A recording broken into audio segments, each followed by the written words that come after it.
Son aktüel gelişmeleri göz önüne aldığımızda şöyle bir manzara ortaya çıkıyor. Uluslararası ilişkiler alanında yazan, çizen, düşünen, konuşan arkadaşlarımızın mevcut gelişmeleri, mevcut fotoğrafı ABD, AB, Rusya ve Çin dörtgeninde ele alması gerekliliği önem kazanmış durumda. ABD'de malum yakın dönemde bir seçim yaşandı. Süreç tamamlanmadı. Kritik bir durum var. Krize dönüşebilecek bir durumla karşı karşıyayız. Oradaki gelişmeleri yakından takip ediyoruz.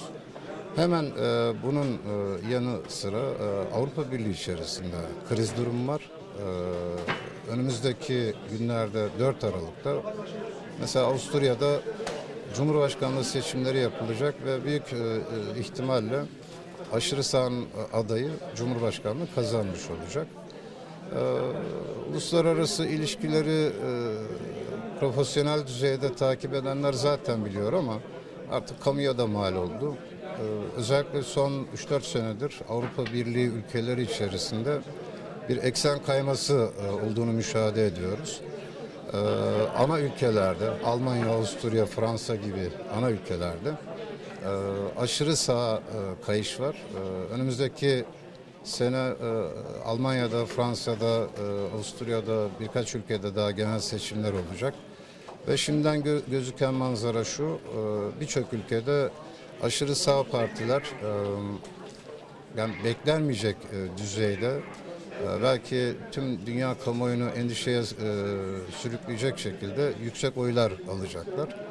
Bu anlamda Avrupa'nın yakın geleceği biraz bulanık gözüküyor. Genel siyasetin, diplomasinin, uluslararası ilişkilerin hangi istikamete akacağı hususunda büyük soru işaretleri var.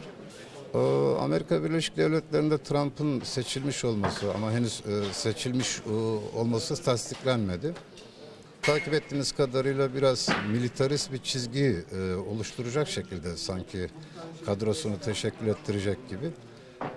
Eğer medyaya yansıyan hususlar o şekilde gerçekleşirse diplomasi dilinden biraz daha militarist bir dile maalesef evrilme olma tehlikesi ortaya çıkacak.